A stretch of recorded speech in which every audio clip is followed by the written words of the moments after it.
Good morning, Morai Rabotai, Bruchim Abayim. We are continuing on Masechet Rosh Hashanah. We are on Daf Tet Vav, Amud Bet, fourth line down from the top of the Amud.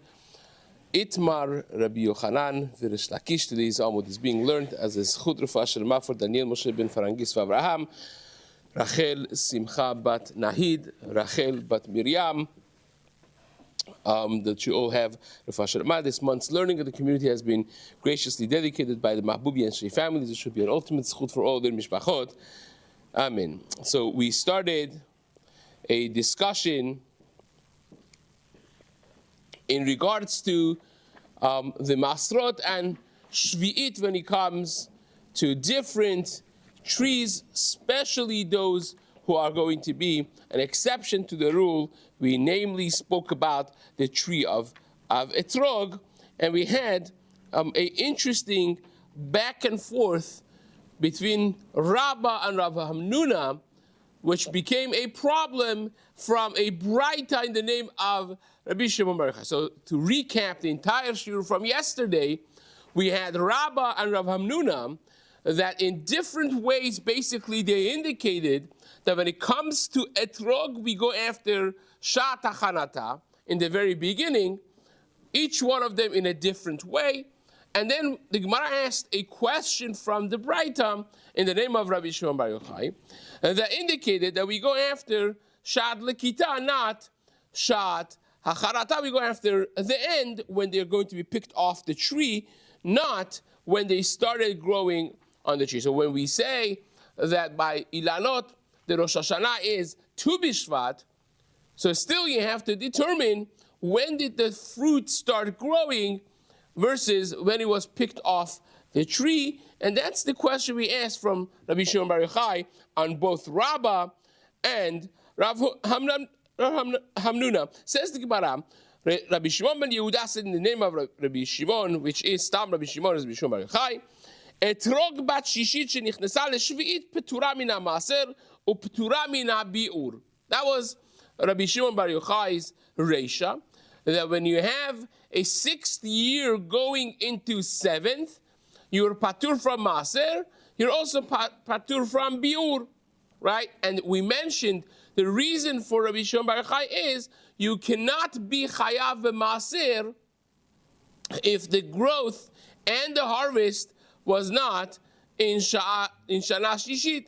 So this one, half of it was in the Hefker land, basically, when the land is Hefker, it's Shana Shvi'it, and therefore can't be Chayab Maser. And not only that, but Rabbi Shimon Bar Yochai also said that the mitzvah of Bi'ur on Shana Shvi'it, on Shemitah, which means that when you gather the fruits of Shemitah year into your storage, into your pantry, in your house, you could use them only up until the time that the fruits are still available in the field as well. The moment that they're no longer available in the field, you have to also be mevayer. That's mitzvah biur. You have to get rid of them from your pantry and from your storage house as well. That mitzvah also, says Rabbi Shimon Bar Yochai, is not applicable unless everything happened in Shnat HaShemitah, from the very beginning of the Chanata, of the growth, until you pick them off the tree, then you have the mitzvah said. Therefore, comes out that according to Rabbi Shlomo Yisraeli, when you have an etrog shel shishit going onto shvi'it, from sixth going onto seventh, you don't have maser, and you also don't have bi'ur for those reasons, right? But you see over here from Rabbi Shlomo Yisraeli that you do go after Shat HaLekita. Says the Gemara, I'm just going to read it quickly inside. If you have the 7th year rather going to the 8th year, P'tura mina Maaser or P'tura mina Biur also happens to be absolved, is patur from giving maaser, and it's also not subjugated to the mitzvah of biur. Why? She'en lecha davar shchayav bebiur. You don't have anything that's chayav, that's subject to biur, ela im ken gadal b'shvit u'nilkat b'shvit. Unless it grew in shvit and also was nilkat, it was gathered, it was picked off the tree on shvit. So the Gemara said this is a question both on Rabbah and Rav Hamnuna, and the Gemara answered that there's no problem because you only could ask from a Tana on Amoraim if there's no other Tana. If I show you that this very thing itself is Machloket Tanaim, so fine, you could say these Amoraim are following the other Tana, right?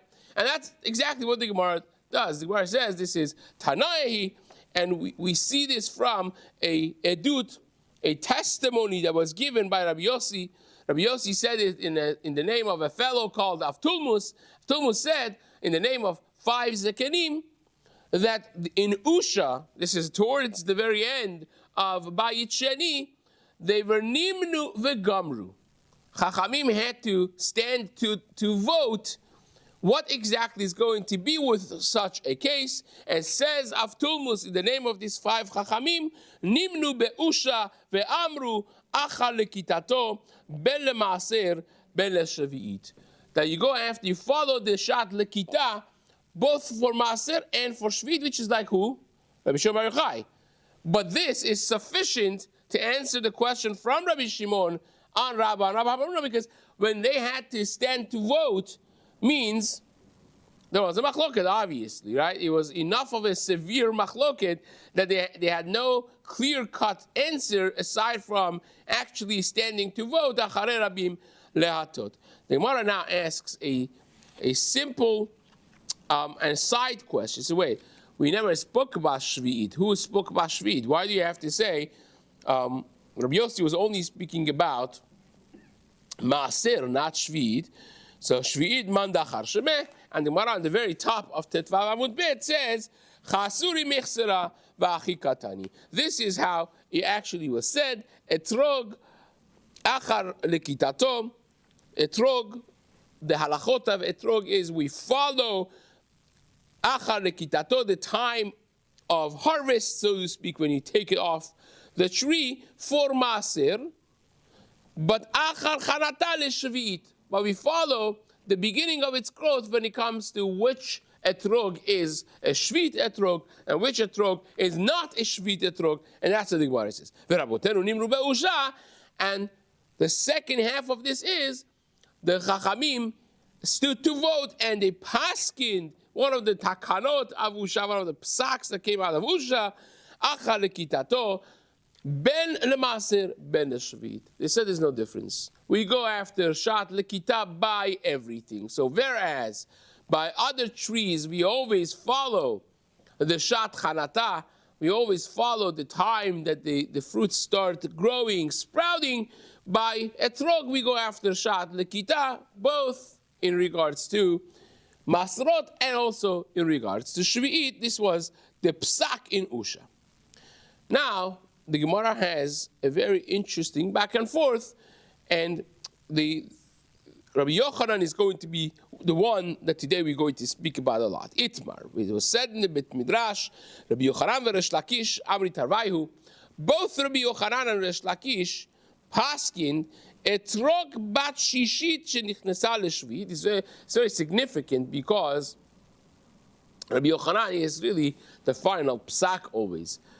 Even it's very interesting because even though that we had people who Rabbi Yochanan himself regarded as his rabbis, as his rabbis, we find this in Masechet Chulin, the Gemara there in Kuf Lamed Zayin, the Gemara says that Rabbi Yochanan used to call Rav his Rebbe. Even though that we learn in Masechet Brachot Daf Hey that Rabbi Yochanan felt that you only become great in Torah in Eretz Yisrael, right? And you get longevity in Eretz Yisrael. Rabbi Yochanan lived in Eretz Yisrael, and he was a very staunch supporter of living in Eretz Yisrael and the effects of the Kedusha and Torah that he has. But nevertheless, he said, Itli Rav beBavel. He says, my rabbi lives in Bavel. Who was his rabbi? It was Rav. Now Rav, he says kind of like a synopsis of his stories of his history with Rav. He said, when we were younger, we both learned by Rabbi Yehuda Nasi. Both Rav and Rabbi Yochanan were the direct students of Rabbi Yehuda Nasi. And says, Rabbi Yochanan, when we were in the yeshiva, Rav sat 17 rows in front of me, right? That means, kinat sofrim tarbeh chokhmah. It's like back in the day, they sat you up based on who you were, right? So where you sat in the yeshiva really meant something, actually. Like the elite would sit in front of the rabbi, like mamash, the first row, and exactly based on that was, the rows behind it. Every person got lefi mekomo umalato, and he says 17 rows in front of me. And he says when he spoke in learning in the middle of the shiur with Rebbe, nobody had an idea what they were talking about. Only him and the Rebbe understood what they were saying. That's the level of the Gadlut of Rav. And you see, after Rav was Niftar, he proclaimed Shmuel as his Rebbe as well.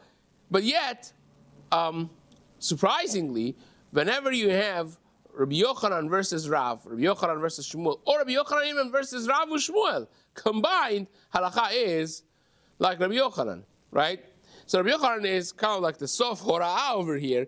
So Rabbi Yochanan and Resh Lakish, both of them in this case, they're always going back and forth with each other, as we will see just a moment. They will do that today as well. But both Rabbi Yochanan and Resh Lakish paskind, when it comes to this, etrog, bat shishit shenichnesa l'shvi'it, if you're going from the 6th to the 7th, le'olam shishit.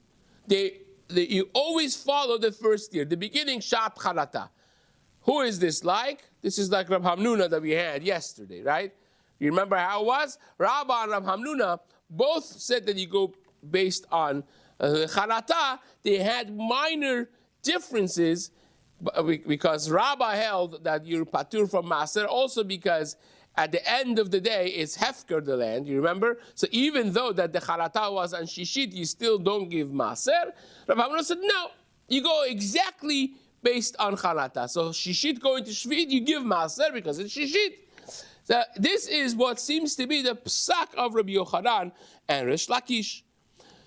Amrit Rayu, both of them hold etrog bat shishit shenichnesa l'shvi'it. If you go from 6th to 7th, then, says the Gemara, le'olam shishit, is going to be judged exactly like the 6th year's produce.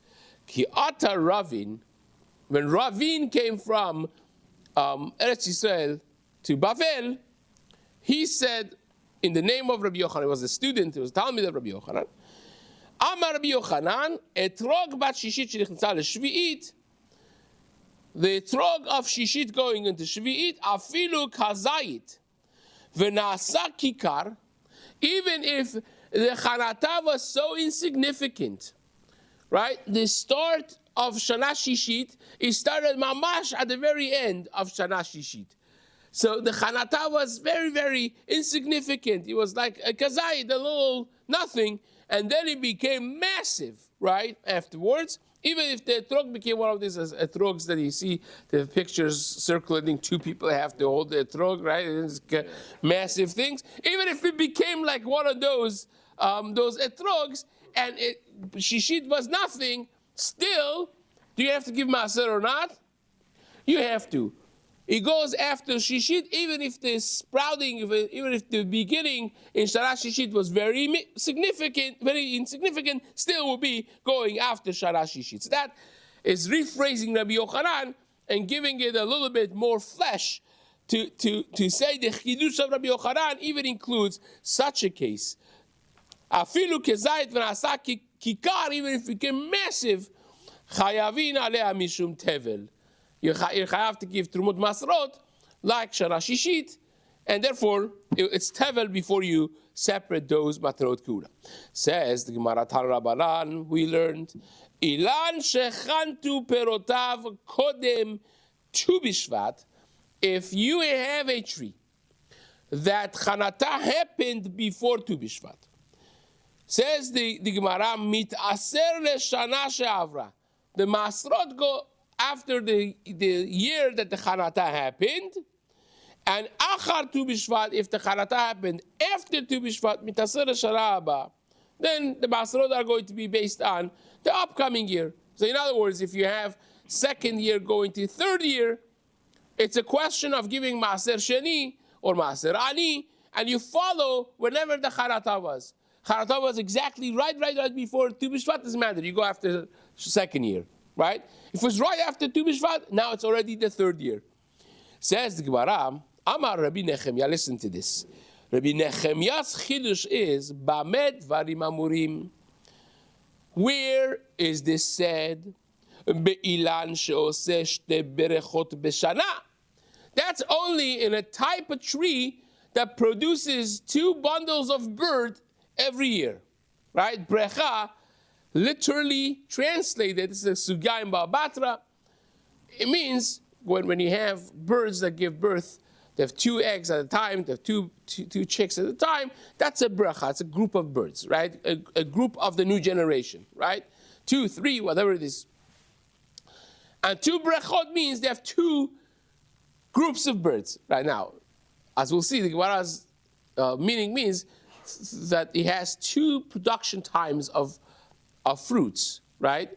That all the fruits are not in the same time, ripened in the same time. The prime example of this, for those who have fig trees at home, you'll know that this is true. The fig, and even the Chazal say this, Notzer te'ena yochal pirya.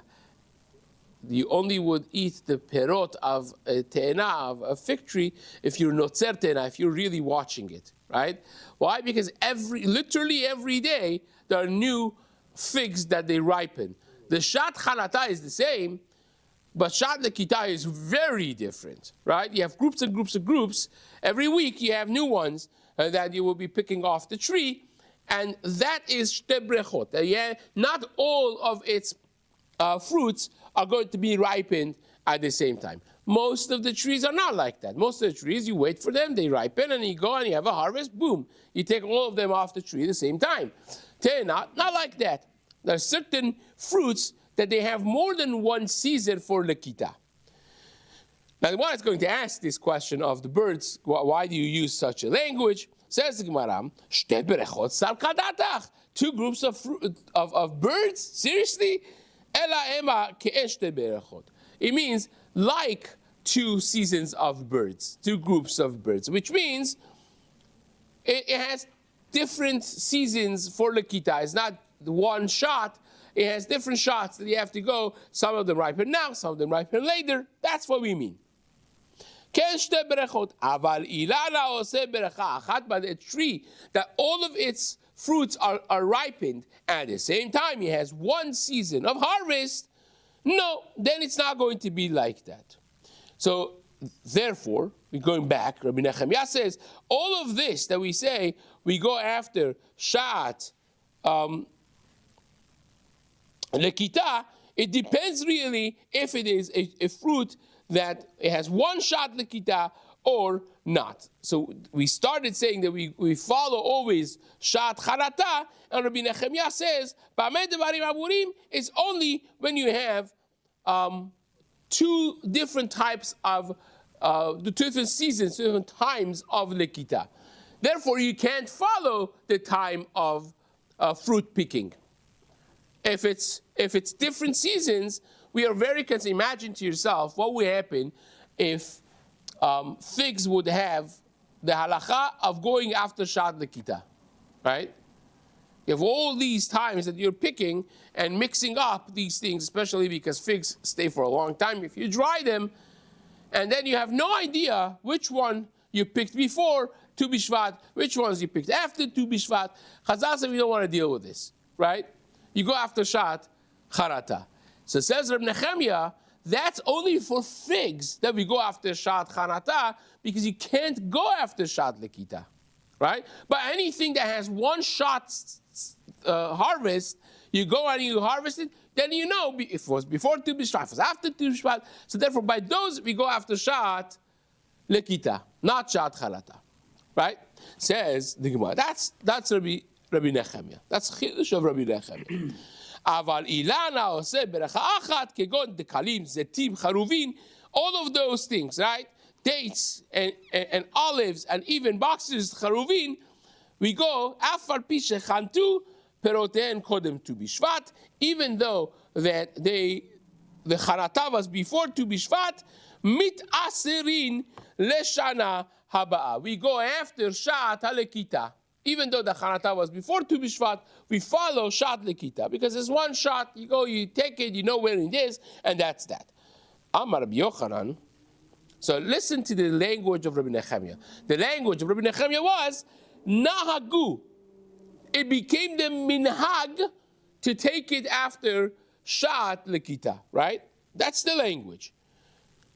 Nahagu ha'am becharuvin, says the Gemara. Rabbi Yochanan says, Nahagu ha'am becharuvin ke Rabbi Nechemia.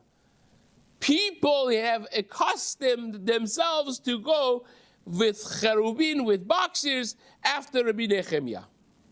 Now this needs a lot of explanation. Why does he say it like that? Only becharuvin? You see from the Gemara upcoming, it's not only becharuvin. Rabbi Yochanan says the minhag of the community has become like Rabbi Nechemia in boxes in cheruvin. Now the Gemara is going to challenge it. Itbe Resh Lakish, as promised, we are going to have a machlokes Resh Lakish and Rabbi Yochanan over here. Itbe Resh Lakish Rabbi Yochanan, he asked Rabbi Yochanan, Benot Shuach. The Benot Shuach are a specific type of fig. It's white figs, right? So Benot Shuach, Shevi'it Shelahen, Shaniya, Mipnei she'osot lishlosh shanim. The Shvi'it of Benot Shuach is at the end of the second year. Why? In other words, you're 2 years after Shemitah year, and that fruit that you pick on 2 years after Shemitah year are Shemitah fruits. You're like, what? This is 2 years after Shemitah. And Gemara explains, because Benot Shuach, this specific tree, takes 3 years to bear fruit. So if you're picking it today, 2 years after Shemitah, it means that the Chanata was when? On Shemitah year. And you go after Chanata, right? So you see over here, you say the minhag is to go after, Rabbi Nechemia, said Rabbi Yochanan, by Charuvin.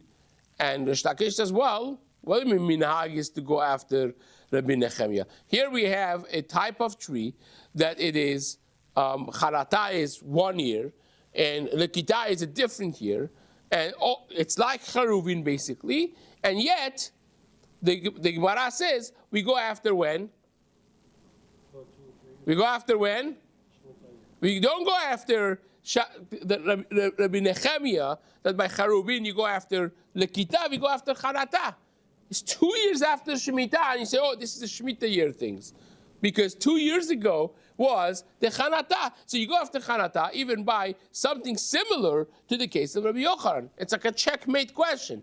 You're telling me the minhag has become like Rabbi Nechemia, and I'm telling you that it's not like Rabbi Nechemia. Right? Because we're following Shat Chanata still. The beginning, even 2 years later, we say, oh, well, this type of tree starts and takes 3 years to complete, and we go after this start. So says the Gemara, Ishtik. Rabbi Yochanan kept quiet. He didn't have an answer, right? The mighty Rabbi Yochanan that had an answer for everything, Ishtik. He was quiet. The Gemara says, what? How can you be quiet? Amale, Rabbi Abba Kohen, Rabbi Yossi Kohen. Rabbi Abba Kohen told Rabbi Yossi Kohen, Amai Ishtik. Why was he quiet? What happened exactly? Lemale, I could suggest answers that he could have given. Simple answers. What's the most simple answer?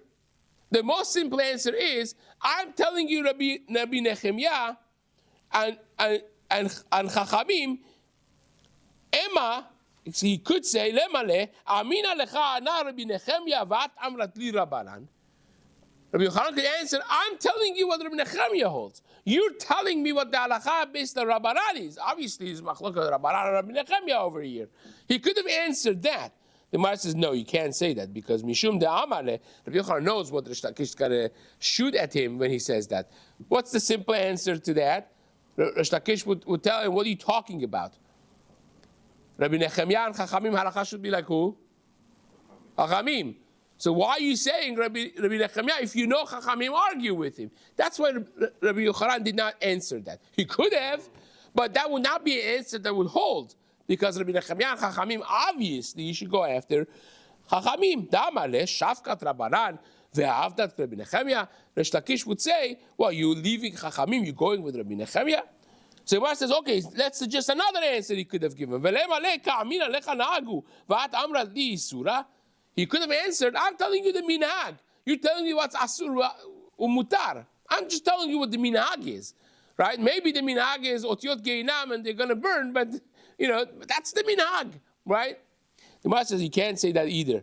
The amale, because Resh Lakish would right away answer, b'makom isura kinagu shavkinale. When there is a isur, this becomes, by the way, Rabotai, this line tucked away in Rosh Hashanah Daf Tetvav Amud Bet becomes a very important line when you discuss halachot of minhagim. There's a massive, massive machloket between the Rishonim and Achronim, whether or not if you have a minhag that it's questionable halachically, do you leave the minhag be because he has what to rely on, or do you gently tell people, Rabotai, let's change this minhag? Example is Nerot Shabbat for Sephardim, right? Maran Shulchan Aruch Paskins, that you say bracha on Nerot Shabbat before you light. Like all the mitzvot, Gemara says, Kol ha-mitzvot mevarech aleihen over la'asiyatan, right? Now, some communities have a minhag based on an understanding in Bahag, for instance, right? So there is a source for it, that they say the bracha nerot Shabbat after lighting, and they cover their eyes, right? Like Acheru Ashkenazim, that's the minhag as well, right? So do you keep the minhag and say, well, that's the minhag? Or do you say, well, it's not a minhag that aligns itself with Maran, and because it could be kind of like questionable halachically, because maybe it's bracha lebatala, maybe we should do away with it and go back to the psak of the Rambam and Shulchan Aruch, right? So this is one of those that Chabadya very vehemently fought his whole life to say that you have to change the minhag. Pri Chadash held the same way, that when you see any questionable minhag, you just change the minhag to what it should be. And on the other hand, Mari Kolon, for instance, Rabbi Yosef Kolon, and it seems from Rabbeinu Tam in his Sefer Hayashar and others, that seems that if you find a good source for the minhag, you keep the minhag. Right? You don't mess with minhagim as long as they have a source is sufficient. So that Gemara all of a sudden becomes alive. This one-liner tucked away becomes very much alive, because he says to him, Rabbi Yochanan says, well, if his makom isura, if there's any chashash isur, we're going to leave the minhag to be. Of course we're not going to leave the minhag be. And therefore it says, Lemale, says the Gemara, he should answer, Ki amina lach ana maaser charubin derabanan. I'm talking about maaser charubin. I'm very specific, says Rabbi Yochanan. I said the minhag nagu Rabbi Nechemia becharubin, only in boxes. That is the Rabbanan. Ve'at amrat li shvi'it deoraita. You're talking about figs. That's the oraita. Ela amar Rabbi Abba Kohen. Rabbi Abba Kohen, really what he said was like this. Temahani im heshiva Resh Lakish l'tshuvazu. I am surprised if Resh Lakish would answer such a thing, would say such a kasha. The Gemara says, what? Im heshiva ha'iteve. Forget about answering him. He upshlugged him. He asked this big bomb kasha. Ela Emma, says the Gemara, but I will tell you, this is the two dots we're getting going over time. Im kibela Rabbi Yochanan, im lo kibela. The question is, Rabbi Yochanan was quiet, right? Does that mean shtika ke'odah, that he agreed with the question, or is it that he did not want to, it was such an insignificant question, he had so many answers to give, that he didn't want to even bother answering him, and it's not so. He says, I'm surprised if Rabbi Yochanan didn't have what to say. He definitely did not agree with Resh Lakish, he just didn't want to answer it in that moment. We're going to talk some more about this, Be'ezrat Hashem, the next year, but we're up to the next sugya, Be'ezrat Hashem, in the next Mishnah, in Daf Tet Zayin, Amud Aleph.